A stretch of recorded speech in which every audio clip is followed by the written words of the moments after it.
So now we'll pass the word to Edoardo Russo. Well, the historical European context.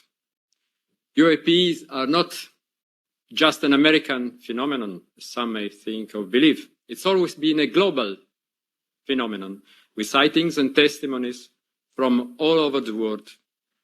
Europe has always been in a central position as of sighting reports, even before the American public discovered the flying saucers in the summer of 1947.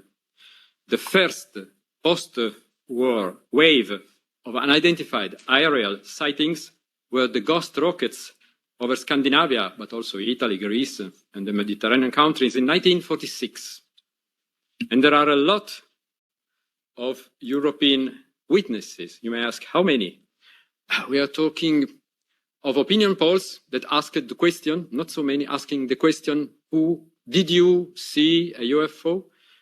And we have some seemingly different percentages that amount to an average, a weighted average of 6.5% people having seen UFOs. If we remain to the European Union countries, that means as much as 29 million people having seen, thinking they have seen a UAP, a UFO, call it as you like. Not all witnesses are reporting their own sightings. Our estimates are that less than 1% of the witnesses are stepping forth and are reporting their sightings. Since the databases of case histories collected by the civilian UAP organizations are presently comprising about 170,000 reports. Is it much? Is it few? It's higher than the total number of USA reports as collected by our sister organizations in the United States of America. We are talking of Europe in a geographical sense, from Portugal to Ukraine, from Norway to Malta. Unidentified aerial phenomena are not regular in their apparitions. Sighting reports are coming in waves with rich or poor years. The first large wave of sightings was in the spring of 1950, and it was a really European one, hitting several countries, Belgium, Italy, Spain, the UK.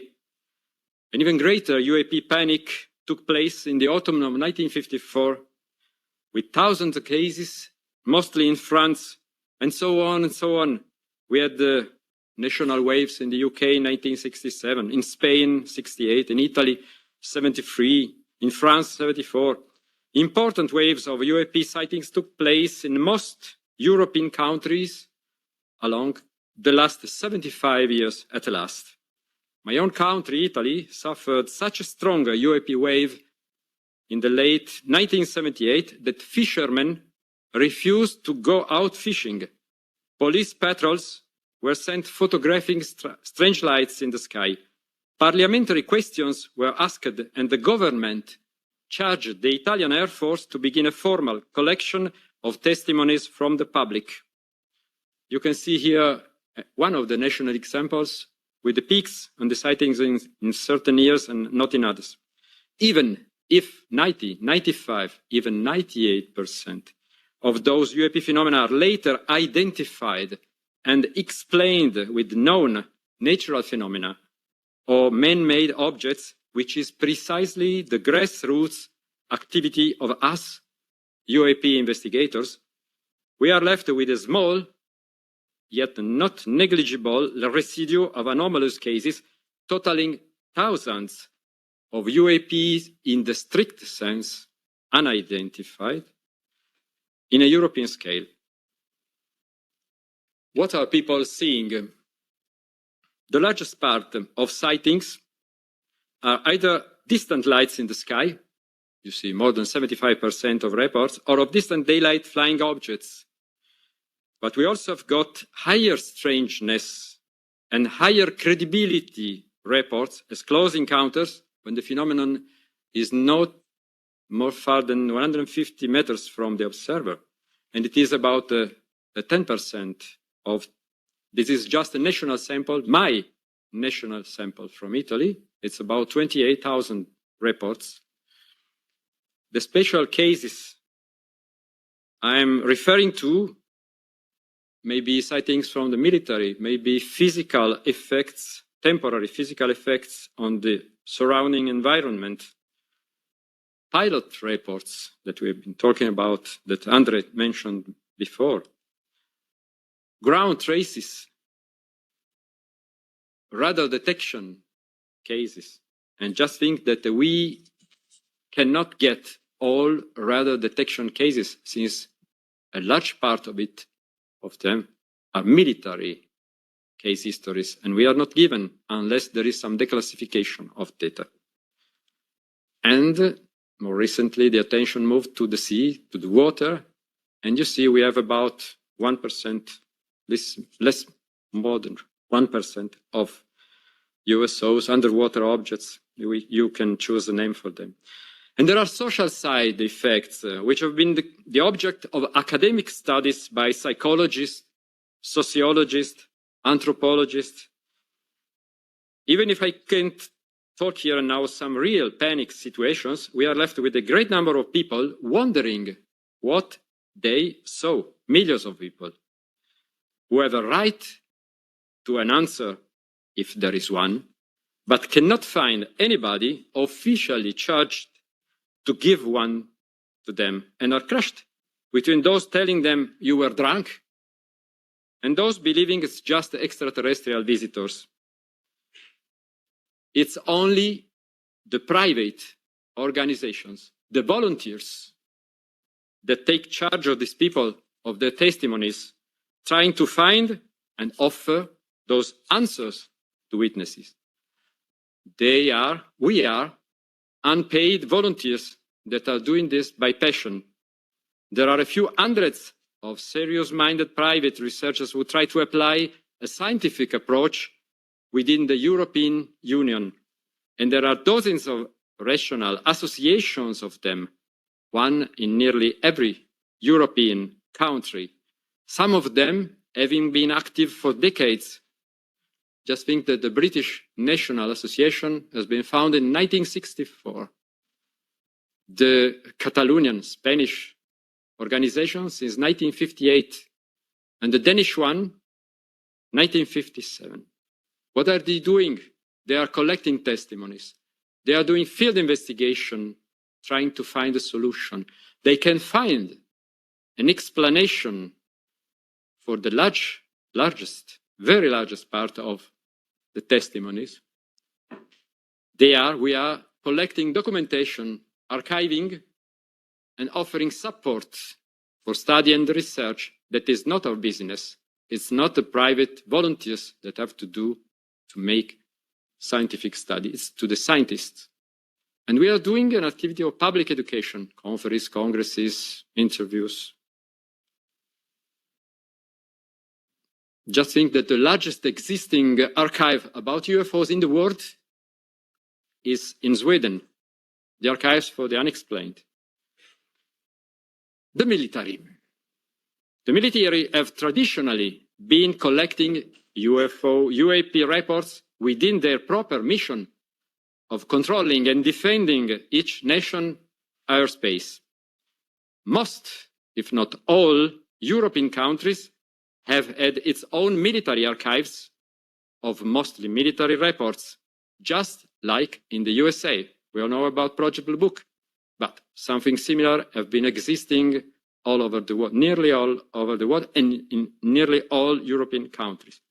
But what I want to tell and to stress is that as many as 10 European countries have declassified their military UAP archives or opened their UAP files in part or in total, which is amounting now to several thousands of reports available for study.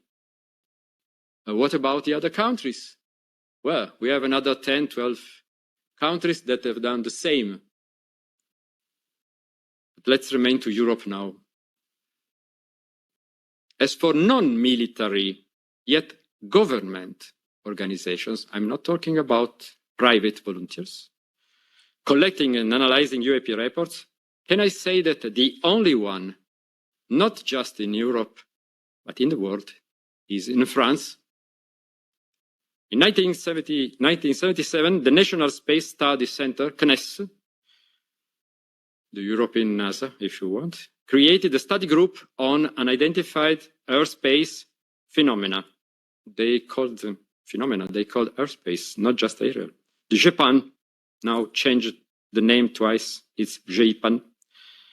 It's not only still active, as André showed, but still offering investigations and precisely that service to the French public only, collecting their testimonies, trying to identify the causes, offering those answers to the public.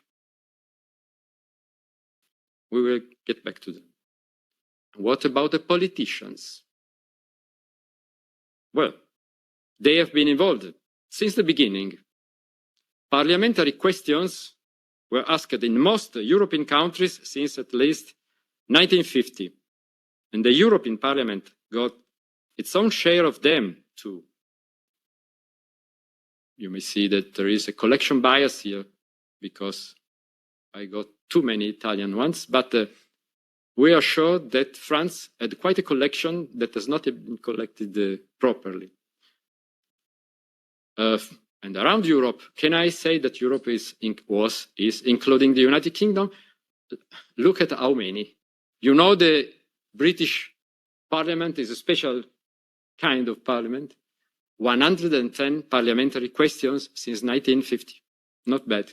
And the Euro Parliament, 9. Even if we take away the 2 ones by Francisco Guerreiro that elevated the total, it's 7 times more. But not just questions. We have a precedent when in the last few months of 1989, Belgium, the country we are now sitting, suffered a heavy wave of sightings, several thousands let's say 1 month and a half, taking the local UAP study group, the SOBEPS, la Société Belge d'études de phénomènes spatiaux, to have a collection in 2 volumes of several hundred pages. Well, it was a European, no, not yet.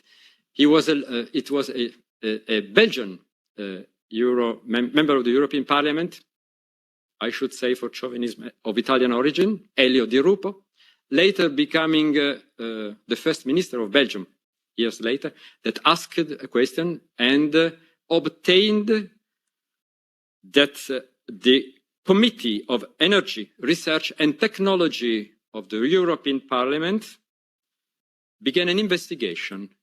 The committee charged an Italian scientist that was a member of the parliament at the time to do that work. And he offered a proposal of resolution, not creating a new office, but giving the French Japan, we told about, a European status. Then the action went another way, the legislature finished, and it remained like that. So the ball is once again here. What are we doing about it? What are you doing about it? We don't know. This is a very short and quick panorama about European history of UAP and UAP studies.